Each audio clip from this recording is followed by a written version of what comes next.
بسم اللہ الرحمن الرحیم الحمدللہ رب العالمین والصلاة والسلام علی سید الانبیاء والمرسلین محمد وعلی آلہ واصحابہ اجمعین اما بعد۔ تو آج چوتھا دن ہے، جیسا کہ آپ کو بتایا تھا کہ چوتھے دن ہم مسئلہ مسائل پڑھیں گے۔ پہلے دن ہم نے پڑھا تفسیر، دوسرے دن حدیث، تیسرے دن عقائد، اور آج چوتھا دن ہم پڑھ رہے ہیں مسئلہ مسائل۔ اس کو شریعت کے اصطلاح میں فقہ بھی کہتے ہیں۔ کیا کہتے ہیں؟ فقہ۔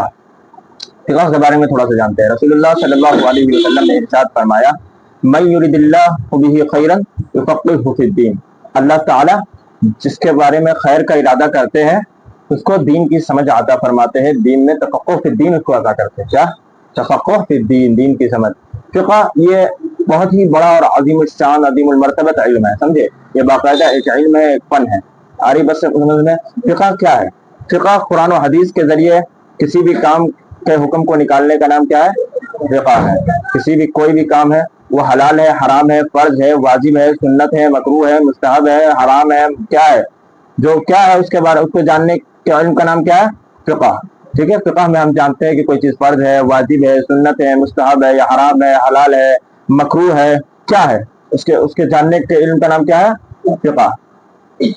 فقہ میں بھی جیسے میں نے حدیث کے علم کے بارے میں تھوڑا سا میں نے آپ حضرات کے سامنے پیش کیا تھا کچھ باتیں، اسی طرح فقہ میں بھی کچھ چیزیں ہیں۔ فقہ میں بھی صحابہ کرام کے اس دور سے ہی بڑے بڑے فقہاء، صحابہ کرام میں بھی کچھ بڑے فقہاء ہیں جن کو اللہ تعالیٰ نے دین کی وسیع اور گہرا علم عطا فرمایا تھا، اور ان کو فقہ کی اچھی خاصی نالج تھی۔ اس میں خاص طور پر نام آتا ہے حضرت عمر رضی اللہ تعالیٰ عنہ اور حضرت عبداللہ ابن مسعود رضی اللہ تعالیٰ عنہ، اسی طرح دیگر صحابہ ہے۔ اس کے بعد تابعین کا دور آتا ہے، یعنی صحابہ کے بعد جو دوسرے تابعین کس کو کہتے ہیں؟ تابعین ان کو کہتے ہیں جو صحابہ کرام سے جن کی ملاقات ہوئی ہو ان کو تابعین کہتے ہیں۔ سمجھ میں آ رہی بات؟ تابعی اس کو کہتے ہیں جن کی صحابہ کرام سے ملاقات ہوئی ہو، ایک یا ایک سے زیادہ صحابی سے۔ صحابی کس کو کہیں گے؟ جس کی نبی کریم صلی اللہ علیہ وسلم سے ملاقات ہوئی ہو حالت ایمان پر۔ کس پر؟ حالت ایمان پر جس کی نبی پاک صلی اللہ علیہ وسلم سے ملاقات ہوئی ہو اس کو ہم صحابی کہتے ہیں، اور جس کی حالت ایمان پر صحابہ سے ملاقات ہوئی ہو ایک صحابی سے یا ایک سے زائد صحابی سے، اس کو ہم کیا کہیں گے؟ تابعی کہیں گے۔ تابعی اس کو کہتے ہیں جس کی تابعی سے ملاقات ہوئی ہو۔ آ رہی ہے بات سمجھ میں؟ اتنی بات سمجھنا ہے۔ اب بتا دیا میں نے، صحابہ کرام میں بھی کچھ فقہاء گزرے ہیں جن کو اللہ تعالیٰ نے دین کا کافی گہرا علم عطا فرمایا تھا، وہ فقہ میں مہارت رکھتے تھے، قرآن کریم اور احادیث مبارکہ سے وہ مسائل نکالنے میں ماہر تھے۔ سب کے بس کی بات نہیں ہے کہ قرآن کریم سے صحیح مسئلہ اخذ کیا جائے، صحیح مسئلہ پکڑا جائے۔ شریعت کا جو اصل منبع ہے اور اصل جو معیار ہے وہ کیا ہے؟ قرآن کریم اور احادیث مبارکہ، انہی دونوں پر پوری شریعت کا مدار ہے۔ سمجھ میں آ رہی بات؟ جو بھی حکم نکالیں گے کہ کوئی چیز حرام ہے یا حلال ہے، فرض ہے یا واجب ہے یا سنت ہے، کیا ہے، وہ کہاں سے پتہ چلے گا ہمیں؟ قرآن کریم یا احادیث مبارکہ۔ لیکن ہر کسی کے بس کی بات نہیں ہے کہ قرآن کریم اور احادیث مبارکہ سے صحیح حکم نکال سکے۔ اس لیے صحابہ کرام میں بھی بڑے بڑے حضرات ان کاموں کو کرنے والے تھے، اور اس کے بعد تابعین میں بھی، اور اس کے بعد تبع تابعین میں بھی۔ تبع تابعین میں نے آپ لوگوں کو بتایا کون ہے؟ جن کی تابعی سے ملاقات ہو اس کو کہتے ہیں تبع تابعین۔ اب ایک چیز سمجھیے، تابعین میں سب سے پہلے صحابہ میں تو دیکھیے پہلے ایک صحابی ہے حضرت عبداللہ ابن مسعود رضی اللہ تعالیٰ عنہ۔ کون ہے؟ حضرت عبداللہ ابن مسعود رضی اللہ تعالیٰ عنہ۔ یہ صحابی بہت جلیل القدر صحابی ہے، حدیث اور فقہ میں ان کی گہری نظر ہے، حدیث اور فقہ پر ان کی بہت گہری نظر تھی۔ ان کے ایک شاگرد ہیں جن کا نام ہے حماد۔ کیا نام ہے؟ حماد۔ اور ان کے شاگرد تھے امام ابو حنیفہ رحمۃ اللہ علیہ۔ جانتے ہیں انہیں؟ ان کو جانتے ہوں گے، جن کی ہم پیروی کرتے ہیں، تقلید کرتے ہیں۔ فقہ 4 قسم کی ہے۔ فقہ کتنے ہیں؟ 4 ہے۔ فقہ میں 4 ہو گئے۔ ایک فقہ حنفی۔ فقہ حنفی قرآن کریم اور احادیث مبارکہ سے مسائل کو نکالنے کے لیے علماء کرام نے الگ الگ اصول اپنے بنائے، سمجھے؟ اس میں مین جو مشہور 4 بن گئے وہ 4 کیا 4 بنے؟ ایک فقہ حنفی ہوا امام اعظم ابو حنیفہ رحمۃ اللہ علیہ کا، ایک فقہ مالکی جو امام مالک رحمۃ اللہ علیہ کا ہے، اور تیسرا فقہ حنبلی جو امام احمد بن حنبل رحمۃ اللہ علیہ کا ہے، اور ایک فقہ شافعی جو امام شافعی رحمۃ اللہ علیہ کا ہے۔ آ رہی بات سمجھ میں؟ اس میں امام ابو حنیفہ رحمۃ اللہ علیہ جو کہ ایک دم صحابہ کے سے ان کی کئی صحابہ سے ملاقات ہے، ان کی پیدائش 90 ہجری سن 90 ہجری میں ہوتی ہے، تو یہ تابعی کہلاتے ہیں، اور انہیں امام اعظم بھی کہتے ہیں، یعنی کہ یہ امام اعظم سب سے بڑے امام یہی ہے۔ ان کی فقہ جو ہے بہت زیادہ مدلل اور حقائق پر مبنی زیادہ ہے۔ دلائل تو سب کے اپنے اپنے سب کے صحیح ہے، لیکن ان کے فقہ کو سب سے زیادہ صحیح مانا جاتا ہے. آری بات سمجھ میں؟ صحیح سے زیادہ سب سے زیادہ قریب انہی کے فقہ کو مانتے ہیں. اور آپ دنیا میں دیکھیں تو فقہ حنفی کو، جن کی ہم اتباع کرتے ہیں، فقہ حنفی کو ماننے والے سب سے زیادہ لوگ ہیں. آری بات سمجھ میں؟ سب سے زیادہ لوگ کس کو ماننے والے ہیں؟ فقہ حنفی کو ہے. ٹھیک ہے. عرب وغیرہ کی ممالک میں امام احمد بن حنبل رحمۃ اللہ علیہ کو مانتے ہیں لوگ، ان کی فقہ کی اتباع کرتے ہیں. شوافی کو بھی مانتے ہیں، امام شافعی رحمۃ اللہ علیہ کے فقہ کو بھی بہت فالو کرتے ہیں. اس لیے سب کے اپنے اپنے پیروکار ہے. اور ایک بات اور، یہ چاروں کے چاروں مذہب، چاروں کے چاروں فقہ جو ہے چاروں صحیح ہے. آری بات سمجھ میں؟ ہم کسی کو غلط نہیں کہتے ہیں. اور ایک بات اور، آج کل جو نیا طریقہ نکال رکھا ہے لوگوں نے، کچھ لوگ ایسے ہوتے ہیں جو ان چاروں میں سے کسی کو فالو نہیں کرتے. تو یہ آیا صحیح ہے کہ نہیں؟ فرمایا بالکل صحیح نہیں ہے. کیوں صحیح نہیں ہے؟ کیونکہ ہر کسی کے بس کی بات نہیں ہے کہ قرآن کریم اور احادیث مبارکہ سے صحیح حکم نکال سکے، کیونکہ اس میں بہت باریکی اور پیچیدگی ہے. سمجھ میں آ رہی بات؟ اس کے اصول و ضوابط کو جاننا ضروری ہے. ٹھیک ہے. تو آج کل کے اہل حدیث حضرات جو فالو نہیں کرتے ہیں چاروں امام میں سے کسی کو، تو یہ غلط کرتے ہیں. یہ اتباع ہوا ہو گیا. کیا ہو گیا؟ اتباع ہوا، یعنی کہ خواہشات کی پیروی ہو جائے گی. وہ جہاں اس کو آسان ملے گا وہاں، ادھر والا آسان مل رہا ہے یہ پکڑ لیا، ادھر والا آسان، یہ حکم جس حکم میں ان کو آسانی دیکھے گا وہی والا وہ پکڑ لیں گے. سمجھے؟ اس لیے جو پہلو ان کو آسان لگتا ہے وہی پکڑ لیتے. تو یہ تو اتباع ہوا ہو گیا، صحیح راستے کی پیروی نہیں ہے.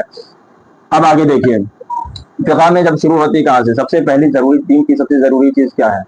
نماز ہے نا.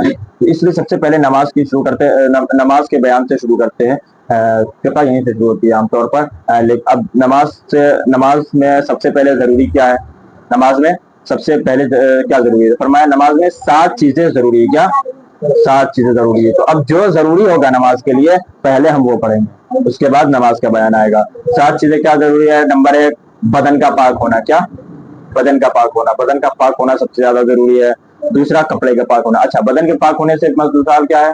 بدن پر کوئی ظاہری نجاست، گندگی، ناپاکی بھی نہ لگی ہو، اور باطنی بھی نہ ہو، یعنی بے وضو بھی نہ ہو، یا پھر ایسا بھی نہیں ہو کہ غسل فرض ہو. ٹھیک ہے. آری بات سمجھ میں؟ اچھا، دوسرا بتایا، دوسرا کپڑوں کا پاک ہونا، کپڑے بھی پاک ہو، یہ ضروری ہے نماز کے لیے. تیسرا، جس جگہ پہ نماز پڑھ رہے ہو وہ جگہ بھی پاک ہو، یہ بھی زیادہ ضروری ہے. اور چوتھا کیا؟ سطر کا چھپانا، سطر چھپا ہوا ہونا ضروری ہے. آری بات سمجھ میں؟ مرد کا سطر کہاں سے کہاں تک ہے؟ ناف سے لے کر گھٹنے تک، اتنا چھپا ہونا ضروری ہے. 5واں، نماز کا وقت ہونا. نماز کی شرطوں میں سے ایک شرط یہ بھی ہے کہ نماز کا وقت ہو. آری بات سمجھ میں؟ ابھی ظہر کا وقت آیا نہیں کہ ظہر پڑھنے چالو ہو جائے تو ظہر کی نماز ہوگی؟ نہیں ہوگی. آئی بات سمجھ میں؟ اچھا، چھٹا فرمایا، چھٹا قبلے کی طرف منہ کرنا، یہ بھی شرط ہے. اگر قبلے کی طرف منہ کر کے نماز نہیں پڑھے تو اس سے بھی نماز نہیں ہوگی. 7واں، نیت کرنا. اچھا، قبلے کی طرف منہ کر کے نماز پڑھنا، اس میں ایک اور مسئلہ، جب کبھی سفر وغیرہ میں ہوتے ہیں یا کبھی ہم ایسی جگہ ہوتے ہیں جہاں پر ہمیں معلوم ہی نہ ہو کہ قبلہ کس طرف ہے، یا ٹرین وغیرہ میں ہو تو ادھر قبلہ گھومتا رہتا ہے. تو آپ ٹرین کا مسئلہ، ایک پہلا ٹرین کا مسئلہ سمجھے. ٹرین میں آپ کی 2 شکل ہوگی، یا تو آپ کو قبلہ کا معلوم ہی نہیں ہوگا، یا تو قبلہ معلوم ہوگا تو آپ کو ٹرین ادھر ادھر گھوم رہی ہوگی. اگر قبلہ آپ کو معلوم نہ ہو، ٹرین ادھر ادھر گھوم رہی ہے، تو جس طرف ٹرین گھوم جا رہی ہے آپ کو گھومنا ضروری ہوگا. یعنی ٹرین گھوم گئی ادھر اور قبلہ ادھر رہ گیا تو آپ کو ادھر گھومنا پڑے گا. آ رہی بات سمجھ میں؟ یعنی کہ سیدھا، جیسے مثال کے طور پر سیدھا ٹرین چل رہی ہے، آپ بھی سیدھا، قبلہ سیدھا تھا تو سیدھا. اب آپ ٹرین ادھر گھوم گئی اور قبلہ اس طرف ہے تو آپ کو ادھر گھوم کر نماز پڑھنا پڑے گا. تو جیسے جیسے ٹرین گھومے گی اس طرح آپ کو بھی گھومنا پڑے گا، جتنا آپ گھوم سکتے ہو. اب دوسری چیز، آپ کو معلوم ہی نہیں کہ قبلہ کس طرف ہے، آپ کو معلوم ہی نہیں ہے، یہ کہیں بھی ہو، یا تو آپ کسی ایسی جگہ پہ ہو جہاں بتانے والا کوئی نہ ہو، یا کوئی بھی صورت ہو، جب بھی آپ کو معلوم ہی نہ ہو کہ قبلہ کس طرف ہے، اور آپ معلوم کر بھی نہ پا رہے، کوئی ایسا شخص بھی نہ ہو جو آپ کو بتا سکے کہ قبلہ کس طرف ہے، کوئی ایسا آلہ نہ ہو، جیسے آج کل وہ کمپاس وغیرہ آتا ہے، موبائل وغیرہ سے ہی پتہ چل جاتا ہے کہ قبلہ کس طرف، کوئی مطلب سادھن نہ ہو، کوئی بھی طریقہ نہ ہو قبلہ معلوم کرنے کا. تو پھر کیا فرمایا؟ تحری. کیا؟ تحری، یعنی کہ گمان آپ کا جس طرف زیادہ غالب گمان ہوگا، جیسے آپ کو زیادہ لگ رہا ہے کہ اس طرف قبلہ ہونا چاہیے، تو جدھر آپ کا دماغ زیادہ کہے گا، آپ کا دل زیادہ کہے گا کہ اس طرف قبلہ ہے، اس طرف آپ کو نماز پڑھنا پڑے گا، اس طرف رک کر کے. آ رہی بات سمجھ میں؟ یہ ہو گیا. اچھا، 7ویں شرط ہے نماز کے لیے، کیا ہے؟ نماز کے لیے 7ویں شرط ہے نیت کرنا. نیت کرنا بہت ضروری ہے. نیت کے بغیر نماز نہیں ہوتی ہے. نیت کے بغیر نماز کی نہیں. کوئی ایسی جا کر ہاتھ باندھے تو نماز ہوگی؟ نہیں ہوگی. بلکہ اچھا، نیت کیا ہے؟ سب سے پہلے نیت ایک عربی کا لفظ ہے جس کا معنی ہے ارادہ کرنا. کیا ہے؟ ارادہ کرنا. تو ارادہ کرنے کے بعد ارادہ ہے کسی کا کہ ظہر کی نماز پڑھ رہے تو کیا ہو جائے گا؟ اب ارادہ ہی نہیں کسی کا، ایسی بس کھڑا ہو گیا تو نہیں ہوگا. ارادہ کیا ہے؟ اب ارادہ کیا ہے یہ تو پتا ہے نا. ارادہ ایک دل، کیا دل کی چیز ہے ارادہ، کہ میں بس ارادہ ہے کہ یار یہ کر رہا ہوں میں بس. تو یہ ارادہ ضروری نہیں ہے کہ زبان سے کہے تو ہی نیت ہوگی، ایسی نیت نہیں ہوگی. نیت ارادے کا نام ہے، اور ارادہ دل سے ہوتا ہے، تو دل سے کر لے تو کافی ہے. آ رہی بات سمجھ میں؟ اچھا، آگے دیکھیے. اب